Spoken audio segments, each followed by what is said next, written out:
Why do millions of people simultaneously believe the same obvious lies? Why do intelligent individuals, when gathered in groups, consistently make decisions that seem utterly irrational? And why does this pattern repeat throughout history with such devastating precision that you can predict exactly when societies will choose comfortable deception over uncomfortable reality? Right now, as you're watching this, billions of people across the globe are actively choosing deception over truth. They're not stupid. They're not ignorant. They're not victims of manipulation. They're making calculated psychological decisions to embrace lies because truth threatens something more precious to them than reality itself. Their sense of belonging, their identity, their entire understanding of who they are. This isn't a modern phenomenon born of social media echo chambers or political polarization. This isn't about fake news or conspiracy theories or partisan propaganda. This is the fundamental architecture of human psychology, identified over 2,000 years ago by a philosopher who watched his entire civilization commit intellectual suicide in real time. Plato witnessed something that should terrify anyone who understands its implications. He watched the execution of Socrates, the wisest man in Athens, voted to death by a democratic mob who preferred their comfortable illusions to his uncomfortable questions. That moment revealed a truth about human nature so disturbing that most people still refuse to accept it today. If you want to understand why societies collapse, why democracies fail, why intelligent people believe absurd things, why rational civilizations make irrational choices, you need to understand what Plato discovered about crowds, truth, and the psychology of collective self-deception.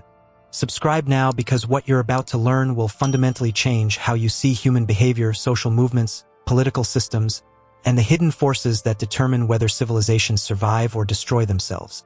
The year was 399 BCE. Athens, the birthplace of democracy, the crown jewel of ancient civilization, the most intellectually advanced society in human history, had just committed an act of collective insanity.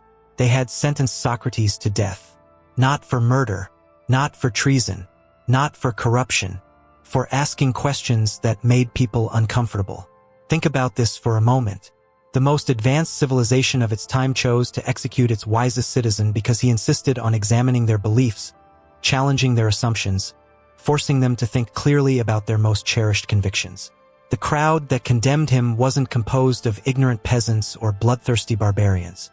These were educated citizens, accomplished philosophers, successful politicians, respected intellectuals, the cultural elite of their era. Yet when forced to choose between wisdom and comfort, between truth and belonging, between reality and their collective illusions, they chose to kill the truth-teller. Plato watched this happen. He saw his teacher, the most rational person he knew, destroyed by a supposedly rational society that couldn't tolerate rational inquiry. And in that moment, Plato understood something profound about crowds that we're only beginning to appreciate in our interconnected age. Crowds don't seek truth. They seek validation. They don't want reality. They want confirmation of what they already believe. They don't value wisdom. They value consensus.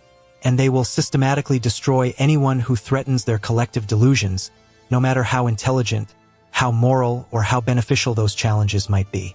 This insight became the foundation of everything Plato wrote about politics, education, human nature, and the conditions necessary for a just society.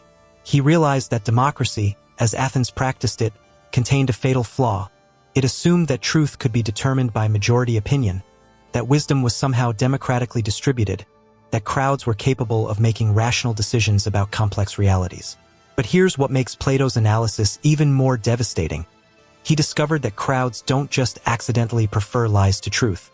They systematically, predictably, inevitably choose lies because lies serve psychological functions that truth cannot provide. Truth is isolating. It separates you from the group. It makes you individually responsible for your beliefs and actions. It forces you to confront uncomfortable realities about yourself, your society, your limitations, your mortality. Truth demands intellectual courage, emotional maturity, and moral independence that most people haven't developed and don't want to develop. Lies are communal. They bind groups together through shared belief. They provide instant identity, immediate purpose, automatic belonging. They protect people from having to face difficult questions about their lives, their choices, their failures, their fears. Lies offer the illusion of certainty in an uncertain world. the comfort of simple answers to complex problems. When a crowd is forced to choose between truth and belonging, between reality and identity, between facts and community, between wisdom and validation, they choose belonging every single time. Not because they can't recognize truth, but because they value other things more than truth. This is why conspiracy theories spread faster than scientific facts. This is why political movements succeed through emotional manipulation rather than rational argument. This is why social media algorithms amplify outrage and confirmation bias rather than nuanced thinking. This is why even highly educated people believe obviously false things when those beliefs serve their tribal identity. Plato saw this pattern playing out in ancient Athens, and he understood that it would continue playing out throughout history wherever crowds were given power to determine truth, wherever popularity was confused with validity, wherever consensus was mistaken for wisdom. Consider how this dynamic manifests in contemporary society. Look at how information spreads through social networks. People don't share content because it's accurate, well-researched, or intellectually rigorous. They share content because it confirms their existing beliefs, strengthens their tribal identity, makes them feel righteous, superior, validated in their worldview. The most viral content isn't the most truthful. It's the most emotionally satisfying. It's the content that provides simple explanations for complex problems, that blames convenient scapegoats for systemic issues, that promises easy solutions to difficult challenges, that tells people exactly what they want to hear about themselves and their enemies. This creates what Plato would recognize as a fundamental systemic problem. In any society where truth is determined by popularity, lies will always win because lies are inherently more popular than truth. Truth is often inconvenient, complex, nuanced, ambiguous, uncomfortable. It requires intellectual effort to understand, emotional courage to accept, and moral strength to act upon. Truth forces people to question their assumptions, revise their beliefs, admit their mistakes, confront their limitations. Lies can be simple, emotionally satisfying, perfectly tailored to existing prejudices and fears. They require no intellectual effort, demand no moral courage, threaten no existing beliefs. They offer instant gratification, immediate certainty, effortless superiority over those who disagree. When Plato developed his famous allegory of the cave, he was describing exactly this psychological phenomenon. The prisoners chained in the cave prefer the familiar shadows on the wall to the harsh reality of sunlight. The shadows are comfortable, predictable, non-threatening. They don't challenge the prisoner's understanding of reality or demand any difficult adjustments in thinking or behavior. But here's the crucial insight that most people miss about Plato's allegory. The prisoners don't just passively reject the truth when it's offered to them. They actively attack anyone who tries to enlighten them. They become violent in defense of their illusions. They treat truth-telling as an act of aggression against their community. This is exactly what happened to Socrates. This is what happens to whistleblowers who expose institutional corruption. This is what happens to investigative journalists who challenge popular narratives. This is what happens to scientists who present evidence that contradicts widely held beliefs. This is what happens to anyone who threatens the collective delusions that hold social groups together. Crowds don't just choose lies over truth. They punish truth-tellers and reward skilled liars. They create social systems that systematically incentivize deception and penalize honesty. They develop elaborate mechanisms for silencing dissent and enforcing conformity to group beliefs. Understanding this dynamic explains so much about human history that seems otherwise inexplicable. It explains why rational societies make consistently irrational decisions. It explains why intelligent people believe absurd things when they're part of groups. It explains why civilizations collapse even when their problems are obvious and their solutions are readily available. It explains why scientific progress encounters such fierce resistance, why social reforms face violent opposition, why moral advances meet organized backlash, why every attempt to expand human understanding or improve social conditions must overcome the determined resistance of crowds defending their familiar lies against uncomfortable truths. The crowd psychology that Plato identified operates at every level of social organization. In families, where uncomfortable truths about dysfunction, addiction, or abuse are systematically avoided in favor of maintaining artificial harmony. In organizations, where honest feedback about performance or problems is discouraged in favor of positive thinking and team cohesion. In communities, where acknowledging difficult realities about inequality, injustice, or institutional failure threatens group solidarity. In nations, where complex problems are reduced to simple narratives that blame convenient outsiders and promise magical solutions. Where historical crimes are denied or justified rather than honestly confronted. Where present failures are attributed to external enemies rather than internal contradictions. At every level, the pattern is the same. Groups prefer comforting lies to uncomfortable truths, and they will punish anyone who insists on replacing those lies with reality. But Plato didn't just diagnose this problem. He proposed a solution, though it's a solution that most people find even more uncomfortable than the problem itself. Plato argued that societies should be governed not by crowds, not by popular opinion, not by democratic consensus, but by philosopher-kings.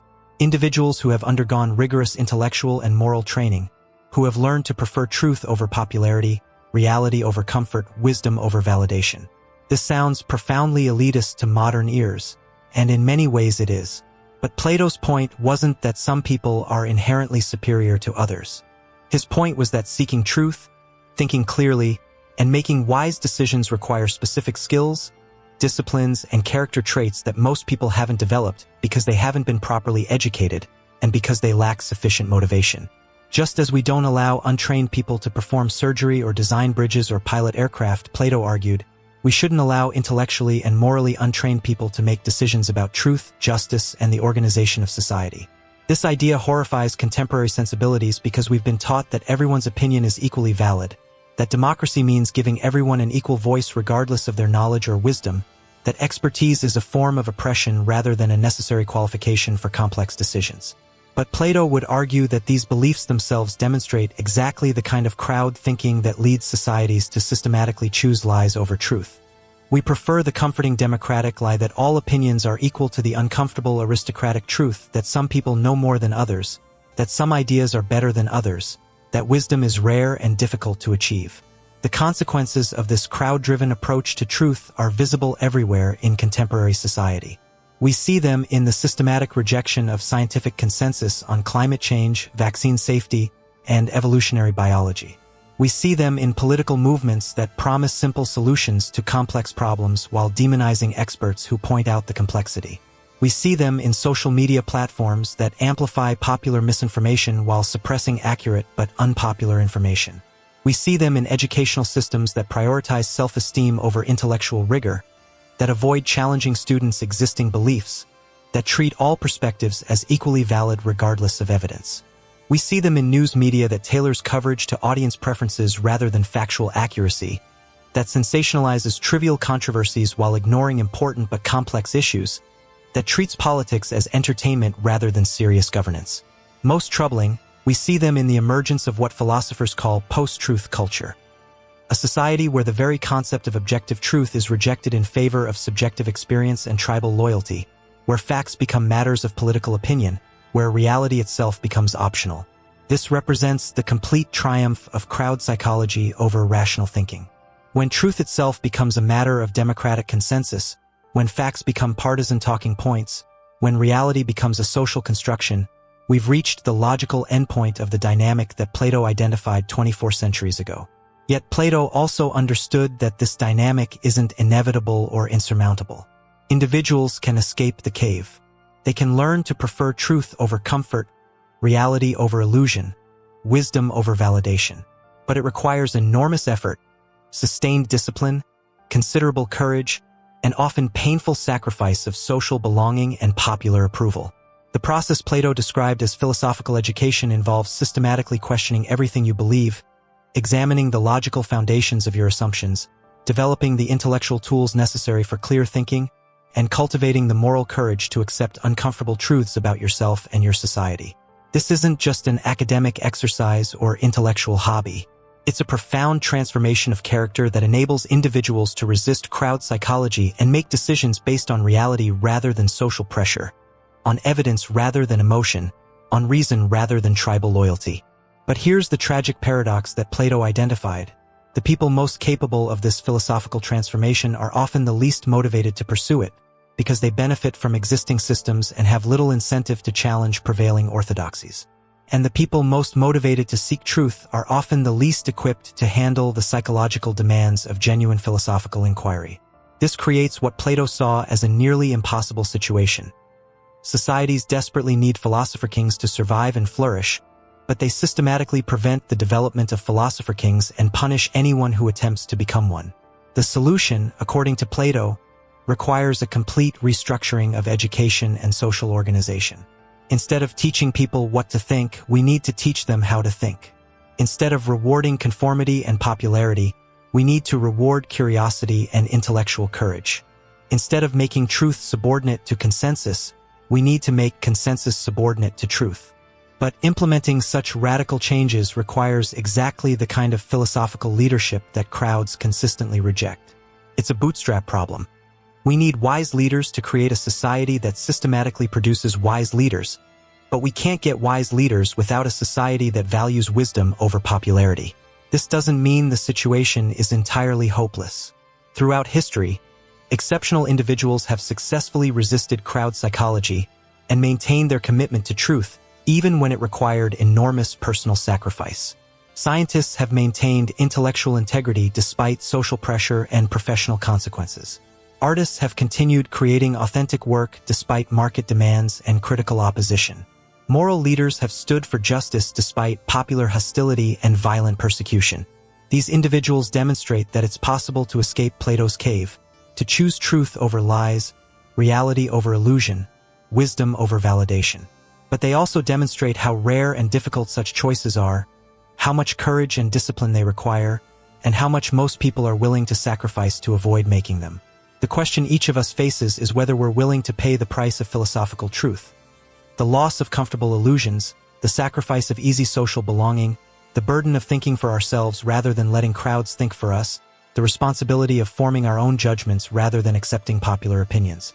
Most people aren't willing to pay this price. They prefer the security of shared delusions to the uncertainty of independent thought. They choose tribal identity over individual integrity, social validation over personal truth, the comfort of belonging to the difficulty of thinking. And this, ultimately, is why crowds always choose lies over truth. Not because they lack the intellectual capacity to recognize truth, but because truth threatens everything they value more than truth itself. Belonging, identity, security, comfort, the illusion of certainty in an uncertain world. Plato's brutal warning wasn't just about ancient Athens or historical democracies. It was about human nature itself, about the eternal tension between our capacity for wisdom and our need for belonging, between our ability to think clearly and our desire for social validation, between our potential for truth and our preference for comfortable illusion. Understanding this dynamic doesn't make it easier to resist. If anything, it makes resistance more difficult because it reveals how deep the problem goes, how fundamental it is to human psychology, how embedded it is in the basic structure of social organization. But understanding also creates genuine possibility. When you recognize crowd psychology operating in yourself and others, you can begin to make conscious choices about when to conform and when to resist, when to seek validation and when to seek truth, when to prioritize belonging and when to prioritize integrity.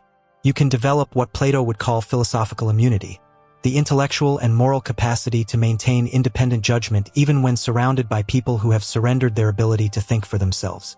This immunity doesn't make you superior to others or exempt from human limitations. It makes you responsible to others, obligated to use your capacity for clear thinking in service of truth rather than personal advantage, committed to helping others develop their own philosophical capabilities rather than exploiting their intellectual dependence. It means becoming the kind of person who asks uncomfortable questions even when comfortable answers are available, who challenges popular assumptions even when those challenges are unwelcome, who refuses to participate in collective self-deception even when participation would be easier, safer, and more profitable. That's Plato's enduring challenge to anyone willing to take truth seriously. Will you choose the comfort of the cave or the responsibility of philosophical sight? Will you follow crowds into collective delusion or maintain your individual commitment to reality? Will you prioritize belonging over integrity, validation over wisdom, comfort over truth? The answer to these questions determines not just your personal authenticity and intellectual development, but the fate of the societies you help create and the world you leave behind. Because in the end, Societies that systematically choose lies over truth don't just fail to flourish, they fail to survive. And that's a truth that no amount of crowd psychology can change. If this philosophical analysis challenged your assumptions about truth, democracy, and human nature, I want to hear your thoughts in the comments below. What's your experience with choosing uncomfortable truth over comfortable lies? Have you found yourself part of groups that preferred shared illusions to difficult realities? How do you maintain intellectual integrity when surrounded by people who've surrendered their capacity for independent thought? This is exactly the kind of deep, uncomfortable conversation that this channel exists to facilitate. If you're ready for more content that challenges conventional wisdom and explores the philosophical foundations of human behavior, subscribe now and hit the notification bell. We're building a community of people committed to thinking clearly about difficult topics, even when clear thinking leads to socially unacceptable conclusions. Your engagement helps these philosophical ideas reach others who are ready to question their fundamental assumptions and examine the psychological forces that shape both individual choices and collective behavior. Share this video with someone who's intellectually courageous enough to consider that their most basic beliefs about crowds, truth, and human nature might need serious philosophical examination. Subscribe for more explorations of classical wisdom applied to contemporary problems, philosophical frameworks for understanding social dynamics, and practical guidance for developing the intellectual courage necessary for authentic thinking in an age of manufactured consensus. Because understanding why crowds choose lies over truth is just the beginning of a much larger conversation about consciousness, reality, and the conditions necessary for human flourishing.